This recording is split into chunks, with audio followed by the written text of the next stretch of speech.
야, 오늘 무더위 가운데서도 하나님 앞에 나와서 여러분 모두를 주님의 이름으로 환영하고 축복하고 모쪼록 여러분의 삶 속에 하나님의 은혜가 늘 넘치시기를 주님의 이름으로 축복합니다. 우리말에 별일이 다 있다라는 말이 있어요. 우리는 때로 삶이 무료할 때 좀 색다른 거 없나 이런 기대도 하고 또 색다른 어떤 일을 찾아서 여러 가지 일도 하긴 하는데 또 생각을 해보면 별일이 있는 게 좋을까요? 별일이 없는 게 좋을까요? 별일이 없는 게 은혜예요. 별일이 없는 게. 우리가 별일이 없으면 무료하다 생각할지 모르지만 하나님이 만약에 여러분에게 별일을 허락해 보시면 그때부터 우리 삶은 피곤해지기 시작합니다. 아까 우리 장로님 잠깐 기도하셨지만 우리 김민승 권사님 따님이 어제 이제 친구 결혼식을 간다고 저도 알고 있었어요. 여러분 결혼식장이라는 곳은 아마 우리나라들 건물들 중에서 제일 잘 지은 건물, 화려하게 지은 건물들이 결혼식장일 거 아니에요. 예전에 비해서 요즘 우리가 예식을 얼마나 화려하게 합니까? 예전에 저희 결혼식 할 때 옛날에 그런 데를 보면 요즘 그런 데 있으면 젊은 사람들 가지도 않죠. 게다가 그곳은 강남이었는데 강남에 있는 결혼식장 그 입구의 천정의 유리가 깨져서 떨어질 거라고는 아무도 상상을 못하는 일이죠. 그리고 수많은 사람들 가운데서 오직 본인 한 사람만 떨어지는 유리에 발등이 찍혀서 지금 수술을 앞두고 있어요. 별일도 다. 지금 권사님 못 오셨는데 여러분 모쪼록 우리가 살아가는 세상에는 정말 희한한 일, 별일. 우리는 때로 오늘 우리의 일생이 정말 별일이 없어서 무료하다 생각할지 모르지만 별일 없는 것이 어떻게 보면 좀 그래서 무료하게 느껴질지 모르지만 우리가 일상의 삶을 이렇게 살아갈 수 있고 오늘 이렇게 여러분 하나님 앞에 나와서 예배할 수 있는 이 모든 것이 하나님의 은혜인 줄로 알아서 감사할 수 있는 복된 성도들이 다 되시기를 주님의 이름으로 축복합니다. 우리가 지금 마가복음을 함께 살펴보는 가운데 마가복음을 전문으로 이렇게 전공한 분들 가운데서 특별히 마가복음 8장 27절부터 10장 52절까지 예수님께서 빌립보 가이사랴 지방에서 제자들에게 사람들이 나를 누구라냐고 물으신 그때부터 이제 마지막 10장에 보면 예수님께서 여리고에서 맹인 바디모의 눈을 뜨게 하셨을 때 여러분이 성경을 가만히 보시면 공통적으로 나오는 단어가 있어요. 그게 뭐냐면 길에서입니다. 그래서 그거를 마가복음에서 8장 27절부터 10장 52절까지를 길달라, 길에서. 어떤 길이냐? 예수님이 제자들과 함께 예루살렘으로 올라가는 길에서 벌어진 일들을 집중해서 다루고 있어요. 참 학자들은 그런 걸 연구해서 찾아내기도 하는데 그 단락 안에서 예수님은 당신이 누구신지 그리고 예수님의 제자는 어떻게 살아야 되는지에 대한 제자도에 대한 말씀을 가르쳐 줍니다. 사실 오늘 우리는 예수님을 믿는 일에만 예수를 믿는 신자로서의 삶을 이야기하지만 신자는 곧 제자여야 되는 거예요. 예수님을 믿을 뿐만 아니라 예수님을 따라가는 사람들이 되어야 돼요. 왜냐하면 예수님이 이제 베드로가 당신은 그리스도십니다라고 고백했을 때 베드로를 축복하신 이후에 내가 이제 예루살렘에 올라가서 벌어질 일들에 대해 말씀하시며 예수님이 뭐라고 말씀하시냐면 누구든지 나를 따라오려거든 자기를 부인하고 자기 십자가를 지고 나를 따를 것이니라 말씀하셨어요. 그 길에서 주님은 당신을 따르는 제자들이 따라오길, 마치 오늘 예수님이 우리에게 말씀하시는 바예요. 우리는 예수님을 그냥 믿음의 대상으로만 여기지 예수님을 따라가지 않으려 하는 경향이 많을 수 있습니다. 그러나 예수님을 믿는다는 것은요, 예수님을 따라가는, 예수님과 함께 믿음의 여정을 같이 걸어가는 겁니다. 그걸 믿는다라고 말합니다. 만약에 어떤 사람이 예수님을 믿어요, 따라가지는 않아요. 자기 마음속에는 믿는다 생각하지만 따라가지 않는 믿음은, 여러분 생각해 보세요. 우리가 누군가를 같이 길을 걸어가는데 따라가지 않고 엉뚱한 방향으로 가면 결국에 방향은 달라진 거예요. 자기는 같이 간다 생각했지만은 도착지에 보니까 영 주님이 원하시는 길에서 멀어지는 길로.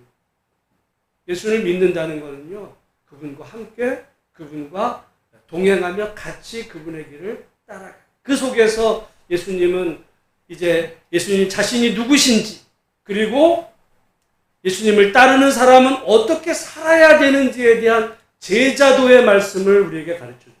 여러분, 사실은 성경 전체가 하나님이 어떤 분이신지, 그리고 하나님의 백성이 어떻게 살아야 되는지에 대한 말씀이 성경이에요. 큐티도 마찬가지입니다. 큐티를 어렵게 여러 가지 설명할 수 있지만은 딱 두 가지만 하면 돼요. 하나는 하나님이 어떤 분이시냐, 그리고 우리는 그 하나님이 어떤 분이신지를 알았다면 어떻게 살 것이냐. 나머지는 설명이에요. 그래서 우리가 예수님의 그 이제까지의 말씀 8장 27절로부터 보면 예수님은 나를 따라오려고 말씀하시면서 이제 말씀하셨을 때, 그리고는 이제 제자들과 함께 변화산에 올라가시죠. 우리 변화산 사건 봤어요? 누가복음에 따르면 예수님이 변화산에 왜 가셨어요? 기도하러. 근데 제자들은 뭐 하고 있어요? 졸고 있어요. 결국 예수님을 따르는 자들이 뭘 해야 된다는 거예요? 기도하라는 거예요. 물론 마태복음에서 예수님은 너희는 이렇게 기도하라라고 기도에 대해서 어떻게 해야 되는지에 대해서 가르쳐 주셨지만, 또한 예수님은 기도의 본을 보이시기도 했어요. 그러니까 우리가 예수님을 믿는 사람이라면, 예수님을 따라가는 사람이라면 무엇에 힘써야 돼요? 기도하는 일. 그리고 예수님이 당신이 누구신지를 분명히 말씀하셨을 때 베드로는 아는 것 같았지만 실은 잘 몰랐어요. 예수님이 메시아라고 고백은 했지만 어떤 의미의 메시아인지에 대해서는 베드로는 알지 못했어요. 끝까지 제자 베드로는 모릅니다. 이후에 예수님이 다시 말씀하셨을 때 우리가 지난주에 봤지만은 제자들은 예수님이 이제 다시 말씀하실 때 뭐 하고 있냐면 예수님의 어떤 분이신지에 대해서는 관심이 이제 없어요. 그리고 뭐 하고 있냐면 서로 토론. 뭘 토론해요? 누가 크냐? 여러분, 우리가 예수님을 따라간다는 것은 우리 한평생 우리에게 과제가 있는 거예요. 과제가 뭐냐? 예수님이 누구신지를 내 한평생 동안에 바로 알아가는 거예요. 여러분, 예수님을 안다 생각하죠? 제자들도 안다고 생각했어요. 왜?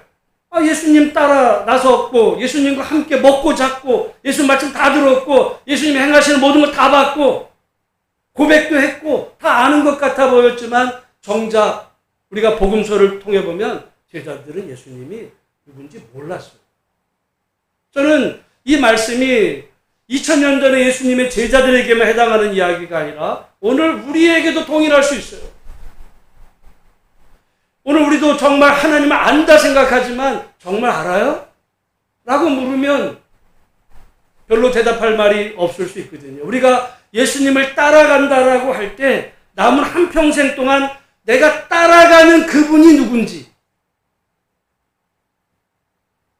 알아야 돼요.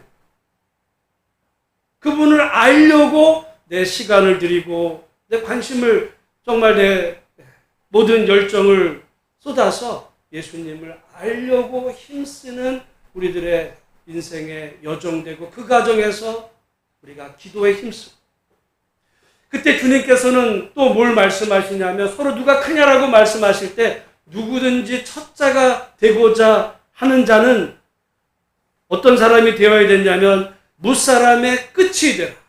무사람을 섬기는 자가 되어야 된다고 말했어요. 예수님을 따라가는 사람은 어떤 사람이 되라는 거예요? 다른 사람을 섬기는 자가 되라. 사람들은요 항상 섬김을 받으려고 해요. 섬김을 받으려고 합니다. 그리스도인이 되어서도 성공하려고 해요. 왜 성공하려고 하냐면 남들에게 인정받으려고, 대접받으려고, 영광을 받으려고.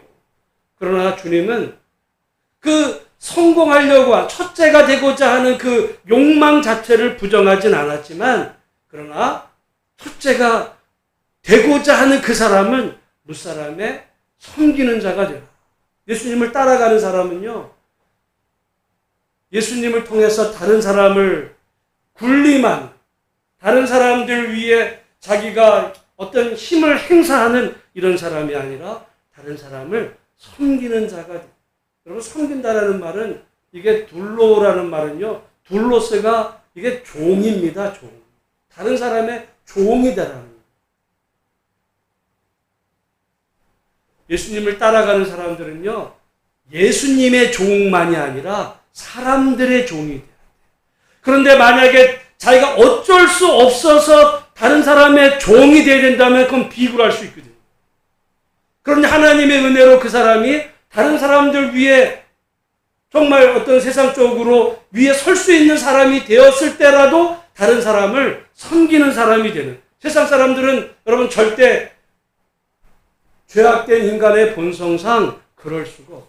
사람은요 아무리 평범한 사람도 완장체 없어요. 여러분 뭐 아파트든 동에 동장 한번 달아줘 보세요. 꼴값을 떨어요. 꼴값 떨어. 완장질해. 사람들이 그래요. 거기서 만약에 더 올라가 보세요. 나중에 많이 올라가면 말이죠. 나는 니들하고 출신 성격이 달라. 이러시고. 요즘 저는 학교에서 벌어진 일들 보면서 야, 별일도 다. 저희 집사람이 교사고 저희 장인어른이 교장 선생님이에요. 우리 큰딸애가 교사예요. 사실 그런 얘기를 저도 많이 들었지만 정말 요즘 보면서 이런 일이 벌어져요. 별일도 다. 사람이 조금 뭐 완장 찼다고 완장질. 주님은 뭐라 그랬어요? 다른 사람을 섬겨. 하나님의 은혜로 네가 좀 출세했어? 어깨 힘 빼. 다른 사람을 섬겨. 너 돈 많아? 다른 사람을 도와줘. 근데 우리는 오히려 그것이 아니라 배 내밀어요. 어깨 힘주고. 무시하는 거죠. 그리스도인이 아니에요.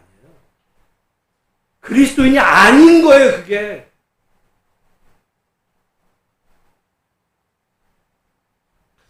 어떻게 보면 그 사람은요, 예수님을 믿지만 실은 유교인이에요. 제가 가끔 우리 한국 사람들은 이게 한국에 이제까지 흘러온 어떤 그 전통 문화에 우리가 알게 모르게 다 이게 배어 있거든요.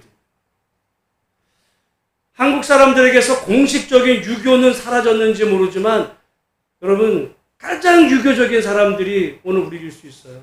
유교는 여러 가지가 있지만 유교는요 하나로 말하면 서열이야. 서열. 한국 사람들 만나면 딱 뭔 얘기해요? 몇 살인데? 민증 까는 거예요. 민증. 민증 까가지고 누가 누구보다 한 살 어리면 내가 언니야. 다 이래요. 바로 그 마음이거든요. 서열을 정하는 거야. 냉수도 위아래가 있지. 그게 유교예요.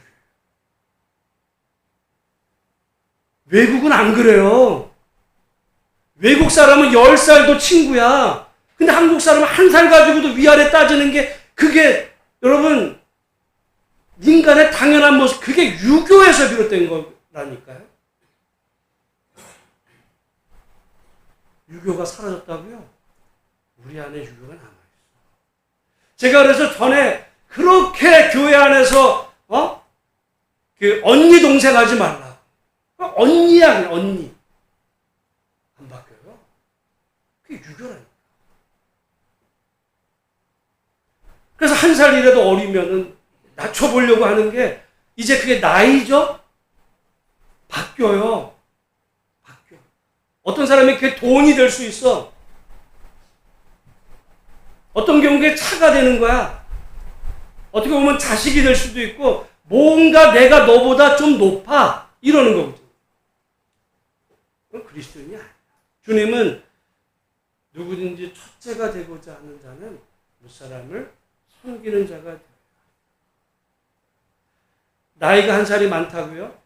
나이값 못하는 자신을 하나님 앞에서 오히려 회개를 해야지 다른 사람보다 내가 너보다 나이가 많아.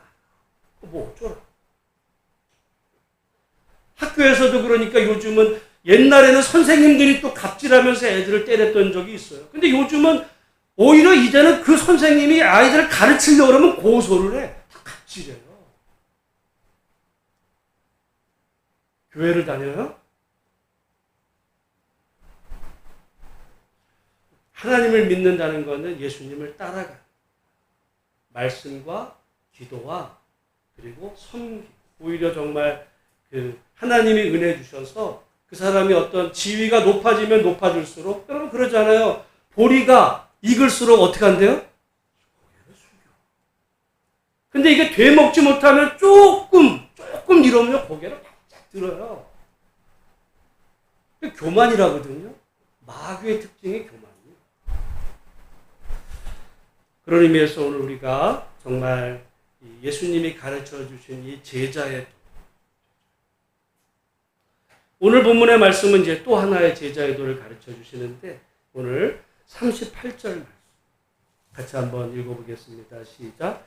요한이 예수께 여짜오되 선생님 우리를 따르지 않는 어떤 자가 주의 이름으로 귀신을 내쫓는 것을 우리가 보고 우리를 따르지 아니하므로 금하였나이다. 이게 무슨 말이냐면 우리를 따르지 아니하므로 어떻게 했어요? 금했대. 우리를 따르는 사람과 따르지 않는 사람으로 구분하는. 예수님은 뭐라 그래요? 40절 말씀 같이 읽어보겠습니다. 우리를 반대하지 않는 자는 우리를 위하는 자. 예수님과 제자들의 이게 완전히 달라요. 제자들은 지금 뭐냐면 우리를 따르지 않는 자. 내 편이 아니면 다 똥이야. 이 얘기예요. 내 편이 아니면 나를 따르지 않으면 다 적이야. 그게 세상이에요. 그게 세상. 네 편, 내 편을 갈라가지고 내 편이 아니면 다 적이에요. 금해. 다 틀려. 내 편이 아니면. 근데 주님은 뭐라 그랬어요? 우리를 적극적으로 반대하지 않는 자는 우리를 위하는 자. 사람을 대하는 자세가 완전 달라요.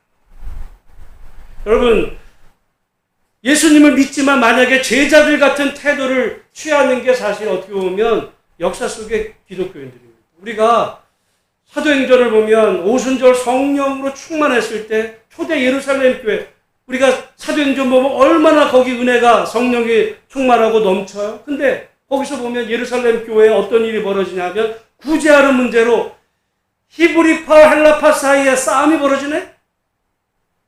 네 편 내 편이 갈라지는 거예요. 성령을 받았는데도 갈라져. 나를 따르지 않는 자는 다 남이야 적이야. 교회 안에서도. 우리가 고린도서에 보면 고린도 교회 안에도 거기 보면 그리스도파.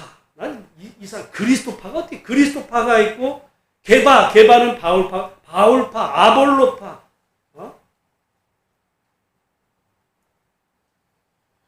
바울파. 서로 파벌로 나뉘어요. 내 편이 아니면 여러분 오늘 한국 사회를 보세요. 파벌로 쫙 쪼개져 가지고는 뭐가 옳은지는 관심이 없어. 내 편이면 다 맞아. 나라가 망하는 거예요. 제가 요즘 한자 가운데 가운데 중자가 있어요. 가운데 중이라는 말은 어떻게 보면 중립이다. 그렇게 알고 있는데 그 얘기가 아니에요. 그러면 가운데 중을 가만히 보세요. 네모자 있고 그 위에서 이 획을 좀 가운데로 내려. 가운데 중이라는 말은 가운데를 말하는 게 아니라 정확한 걸. 오늘 우리가 나는 중도야. 여기 그러니까 힘 있는 쪽에 붙는 거예요. 이쪽에 힘이 있어 여기 붙었다. 여기가 힘이 있어 여기. 그게 정확한 사실이 뭐냐? 진실, 사실 올바른 길을 추구하는. 그럼 당연히 그래야 되잖아요. 근데 오늘날 사람들 몰라. 그냥 내 편이 아니면 다 틀려. 그게 지금 제자들. 예수님은 뭐라 그래요? 우리를 반대하지 않는 자는 우리를 위하는 자. 이것은 열린 마음. 나랑 다른 생각 가질 수 있어. 다른 생각 가질 수 있지. 열린 자세.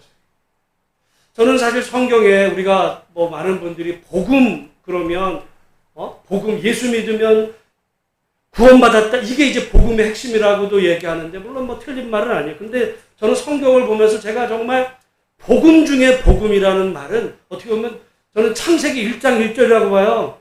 하나님이 이 천지 만물을 지으셨어요. 하나님이 이 모든 우주의 주인이시죠. 그만한 그 이상의 복음이 어디 있어? 그리고 갈라디아 3장 28절에 보면 사도 바울이 너희는 유대인이나 헬라인이나 종이나 자유인이나 남자나 여자나 다 그리스도 예수 안에서 하나다라는 이 말씀을요. 오늘 우리 보면 별거 아닌 것 같이 여겨요. 그 말씀이 2000년 전으로 돌아가 보세요. 여러분 제가 금요일날도 얘기했는데 우리 찬송가를 보면 찬송가 대부분 1800년대에 쓰여졌어요. 가만히 한번 찬송가를 보세요. 1800년 어간에 작사 작곡 그 이전에 그 위로 올라가 별로 없어요. 현대도 별로 없고 다 1800년. 여러분 1800년대에는 여자는 투표권도 없었어. 여자는 인간으로 취급받지도 못했어. 여자가 직장이 어디 있어요? 여자가 그 당시에는 직장을 가지려면 거의 두 종류밖에 없어요. 자기 몸을 팔든가 아니면 남의 집 안으로 들어가는 거예요. 일이 어디 있어? 왜냐하면 그 시대에는 여러분 지금 돌아보면 집에 할 일이 얼마나 많아. 그래서 제가 지난 주간에 그 내용을 어떻게 알게 됐냐면 장하준 교수라고 있어요. 장하준. 영국의 그 경제학자거든요. 저는 장하준 교수 책을 좋아하는데 이 장하준 교수가 쓴 책 가운데 어떻게 보면 오늘 많은 사람들이 정말 이런 인터넷의 발견을 인류의 최고의 어떤 발견이라고 그러지만 자기가 볼 때는 오히려 인터넷의 발견보다 더 위대한 발견은 세탁기라고 그러더라고요. 나 이게 뭔 소리 하나 그랬어.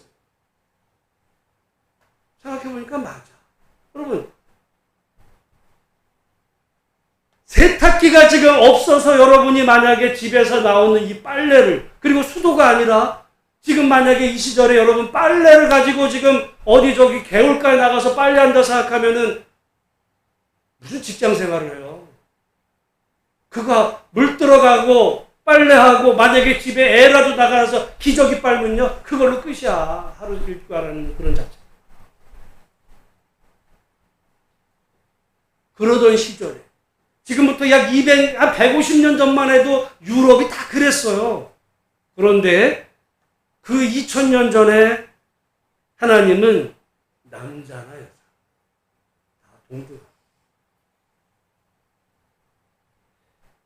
종이나 자유인이라는 말, 우리가 종이 어디 있어? 여러분, 오늘날로 말하면 그 자유인은 그냥 말하자면 삼성의 이건희야. 이제요. 종은요, 거기 경비야. 같아요? 투표권은 같으니까 같아요? 제가 예전에 정말 어떤 그 유명한 회장이 아주 이게 마흐마흐, 여러분 아주 차 중에서도 아주 고급 차를 왜 타는가? 우리는 그런 회장이, 여러분 차가 최소한 10억, 20억 되는 그런 차를 타요. 그런 목적이 삼성이나 어떤 다른 직원들, 일반 평범한 사람들은 상대가 보이지도 않아. 누구 보여주려고 타는 줄 아세요? 그 이사급, 상무이사, 이런 사람. 나름도 자기 내가 상무야, 내가 이사야, 나도 출세했어.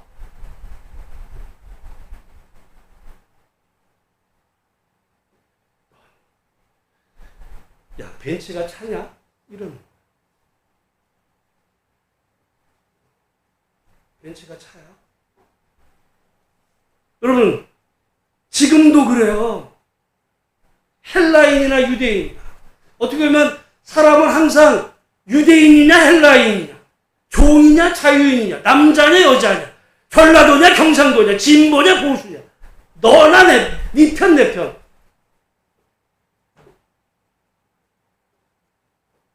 그리스도인이 아니에요. 그리스도인. 예수님 뭐라고 그랬어요? 우리를 반대하지 않는 자는 우리를 위하는 자. 열려있는 교회. 히브리파 헬라파가 어디 있어요? 교회 안에.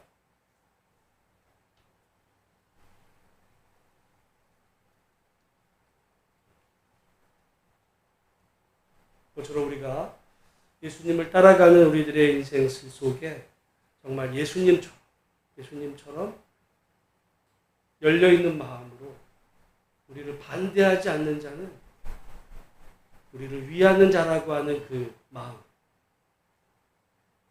그게 예수님 따라가는 길이에요. 예수님 믿는 거는 따라가고 세상에서는 네 편 내 편 가르는 건요, 예수님 따라가는 길이 아니야.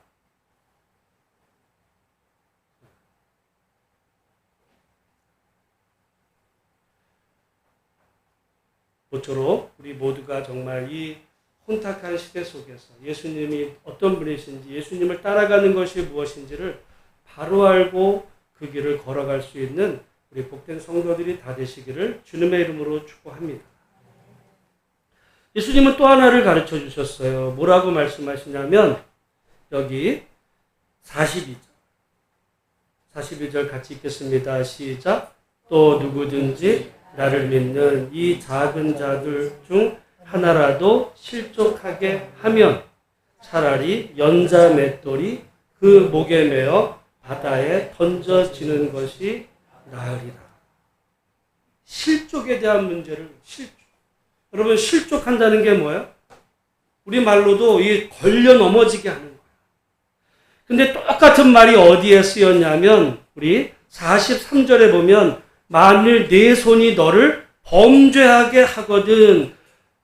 그리고 45절에도 만일 네 발이 너를 범죄하게 하거든. 47절에 만일 네 눈이 너를 범죄하게 하거든. 이 범죄라는 그 말 단어 앞에 1번 써여 있고 1번에 대한 그 줄을 가보면 뭐라고 되어 있냐면 또는 실족. 범죄한다는 게 뭐라는 거니까 실족. 좀 실족의 문제를 다뤄요. 그러니까 실족은 걸려 넘어지게 되는 것도 있지만 그로 인해서 범죄하게 되는 이런 경우 두 가지를 말할 수 있어요. 다른 사람을 실족하게 하는 것. 다른 사람을 실족하게 하는 사람은 42절에 뭐라고 그러냐면 차라리 연자 맷돌이 그 목에 매어 바다에 던져지는 것이 나으리라. 연자 맷돌이 목에 매어 바다에 던져진다는 게 뭐야? 죽어버리는 거야. 그 얘기하는 거지, 예수님이. 다른 사람을 실족하게 해? 차라리 차라리 죽어버려. 이 얘기하시고.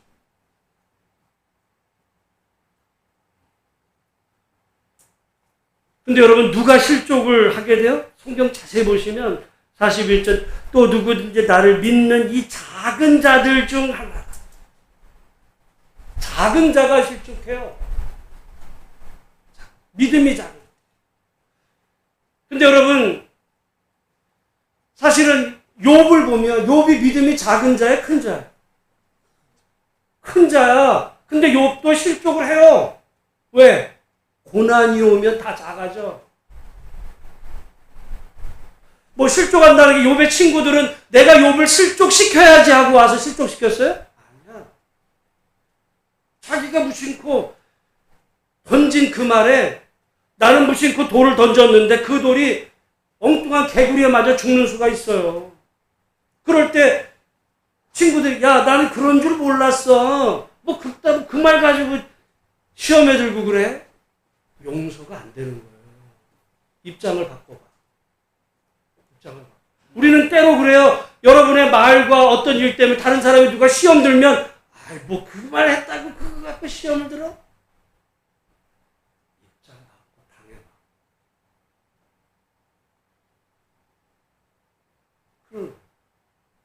그러니까 우리가 그 사람이 예를 들어 실족하게 되는 일을 누가 저질렀다면 차라리 죽는 게 나라고 말할 만큼 하나님 앞에서 그 죄가 큽니다.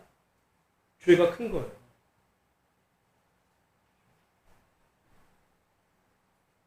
그러니까 어떻게 해야 돼요? 예를 들어 내 말과 행동 때문에 누가 시험에 들었다면 오해를 풀어야 돼. 사과를 해야 돼. 내가 그럴 의도 아니야. 미안하게. 우리는 그러거나 말거나 내가 실족시켜놓고 나는 예수 믿으니까 천국 가요? 가봐야 알아. 미안해. 오늘 우리가 그런 의미에서 보면 누군가가 실족하게 된다는 것은 믿음이 작아서. 그 사람이 실제로 믿음이 컸을 수도 있어요. 그러나 어려움이 찾아오면 작아지는 거야. 다 누구나. 그러니까 누구라도 다 시험 당할 수도 있다. 혹시라도 오늘 우리가 이제까지 믿음 생활을 해가면서 내 말과 또는 내 어떤 태도 때문에 다른 사람이 혹시 실족한 경우가 있다면 우리가 나중에 장차 하나님 만나기 전에 문제를 해결해야 됩니다.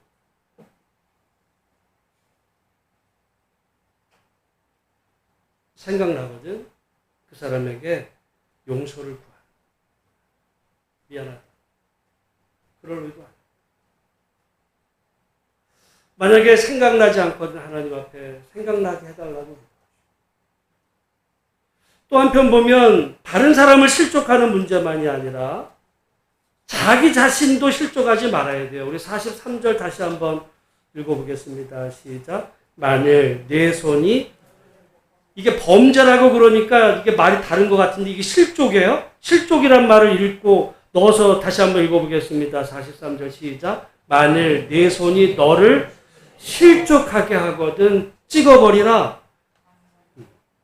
시간 관계상 있진 않는데요. 그러니까 너 자신도 실족하지 마라. 그 얘기합니다. 우리가 실족하는 이유는 내가 믿음이 작기 때문이에요. 그래서 여러분을 실족하게 하는 그 사람은 하나님이 그 사람을 반드시 벌 주실 거야. 그러나 그 일 때문에 본인이 실족하게 되면 본인이 그 실족한 책임도 본인이 져요.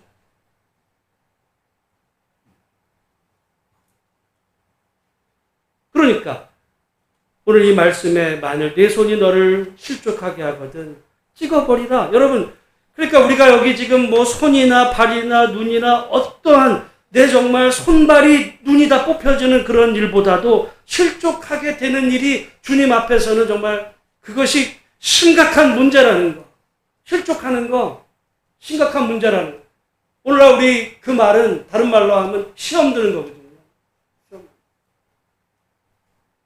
다른 사람을 시험에 들게 하지도 말아야 될 뿐만 아니라 자기 자신도 시험에 들지 않게. 그래서 여러분, 예수님이 우리에게 기도하실 때, 기도를 가르치실 때 뭐라고 기도하라고 가르쳤어요? 우리를 시험에 들게 하지 마시오. 시험에 들게. 제자의 삶을 살아가다 보면 별의별 일이 다 일어나기도 하겠죠. 그러나 실족하지 마. 시험에 들지 마. 다른 사람을 시험에 걸려 넘어지게도 하지 말고 너 자신도 시험 들지 마. 여러분, 결국 욥이 친구들 때문에 시험에 들었어요. 욥이 큰 시험 들었어요. 욥기가 사실 짧게 끝날 수 있는 건데 굉장히 긴 이유가 욥이 시험에 들었기 때문에. 처음에는 욥이 정말 믿음으로 달 자식이 하루아침에 10명이 죽고 전 재산을 다 잃고 정말 자기 몸에 정말 그런 병이 생겼는데도 이겨냈어요. 내 입으로 하나님 앞에 범죄하지 않겠나라고 했지만 친구들의 그 한마디, 야, 네가 이 어려움을 당하는 거는 네 죄 때문이야. 이 한마디예요. 욥이 무너져. 그래서 나중에 보면 욥기 마지막에 오면 자기가 회개한다. 회복이 됩니다. 여러분, 어떤 의미로 보면 다른 사람을 의도적으로 실족하게 하려는 사람이 세상에 어디 있겠어요. 그렇기 때문에 우리가 의도는 아니었지만 그로 인해서 내가 시험에 든다면 그것도 하나님 앞에 내 책임입니다. 그런 의미에서 다른 사람을 혹시 내가 실족해 했다면 곰곰이 되돌아보면서 정말 하나님 앞에 회개하고 또 하나님 앞에 기도할 뿐 아니라 그 사람에게 용서를 구하고 그리고 여러분 자신이 시험에 들지 않기를 위해서 내가 시험에 드는 거는 내가 그만큼 약하기 때문이구나. 욥은 모든 게 무너지니까 약해졌어. 사람은요 다 그런 거야. 약해지면 작은 말에도 여러분 평소에는 우리가 다 건강해서 별거 아닌 것 같죠. 몸이 여러분 면역력 떨어지면요 작은 거에도 중병돼요. 똑같아 믿음. 그런 의미에서 우리 예수를 믿고 따르는 우리 한 분 한 분들이 다른 사람을 시험 들게도 하지 말고 자신이 정말 실족하지도 않고 예수님을 따라 믿음으로 살아가는 우리 모든 복된 성도들이 다 되시기를 주님의 이름으로 축복합니다. 제가 요즘 늘 마음에 새기면서 준비하는 어떤 내용과 그 구절이 잠언 22장 6절 마땅히 행할 길을 아이에게 가르친다. 저는 사실 이 말씀을 어떻게 보면 이제 제 이후 내 목회의 중요한 말씀으로 어떤 그런 방향타로 삼고 말씀을 보는 가운데 그 말씀의 의미가 뭘까 이렇게 찾아보다가 프랑스어 성경을 보니까 그 말의 의미를 실감나게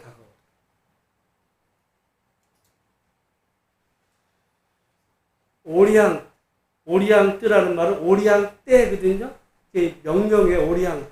오리앙떼라는 것은 이 오리엔테이션처럼 방향을 가르쳐주는 르 저느 garçon 아이에게 젊은 아이에게 방향을 가르쳐줘라. 수이클라부아 길에 대한 방향을 가르쳐줘라. 길도아 수이브 그 아이가 가야만 하는 그 길에 대한 방향을 가르쳐주라.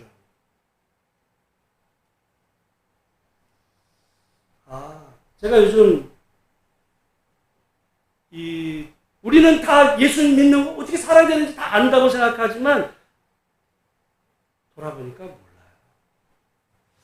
어떻게 보면 성경은 지도기도 해. 나침판이기도.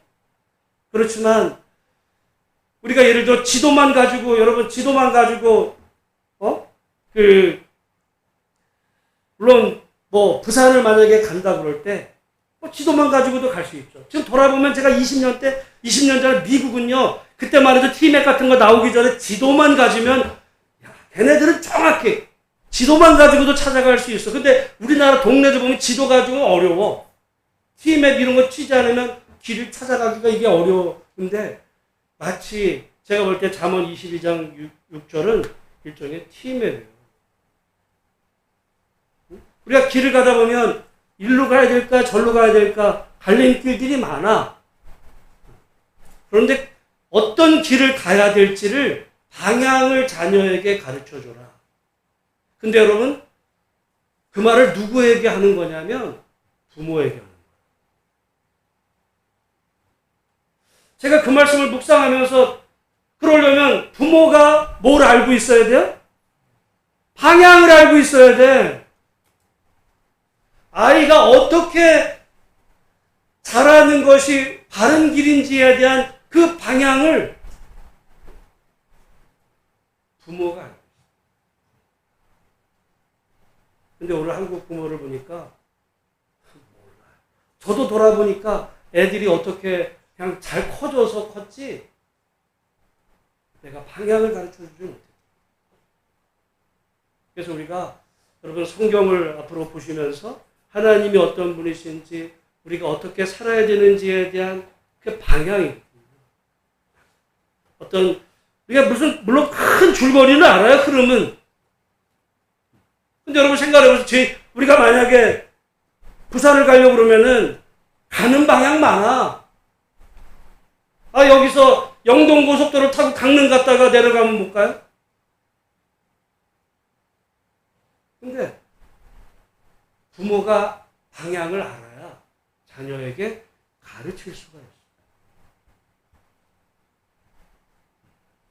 어떻게 보면 자녀가 잘 자라는 것은 정말 그래서 운인지도 몰라.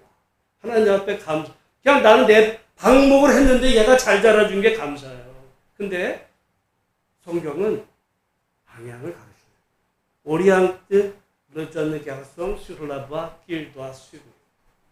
네가 아이가 잘 자라는 그 방향을 아이에게 이때는 이렇게 가고 이때는 이렇게 가고 이렇게 해야 돼. 오늘 말씀에 예수님은 우리에게 방향을 가르쳐주고 있어요. 남은 한평생 예수님을 알아가는 걸 네 평생의 최우선 과제로 기도하는 척하지 말고 진짜 기도를 해. 그리고 쓸데없는 거 가지고 토론하고 얘기하지 말고 다른 사람을 섬겨. 윗사람의 으뜸이 되고자 하거든 첫째가 되고자 다른 사람을 섬기는 자가 돼. 그리고 네 편 내 편 가르고 내 편 아니면 다 적으로 돌리는 그런 자세가 아니라 오히려 우리를 적극적으로 반대하지 않는 자는 우리를 위하는 자라는 열린 마음을 가지고 그리고 다른 사람을 실족하게 하지 말고 너도 실족하지 말고 그걸 모쪼록 그게 예수님이 그렇게 사신 거예요. 예수님의 제자들도 그 길을 따라가야 돼. 몰라요. 나는 내 마음대로 살래요. 여러분 그게 지옥으로 가는 길이에요. 오늘 우리가 정말 그래서 오늘 결론적으로 실족하게 하지 말고 실족하지도 말고 우리 한번 따라 다른 사람을 실족하게 하지도 말고 자기 자신도 실족하지 말자. 여러분 실족하지 마시기를 주님의 이름으로 축복합니다. 우리 찬송 450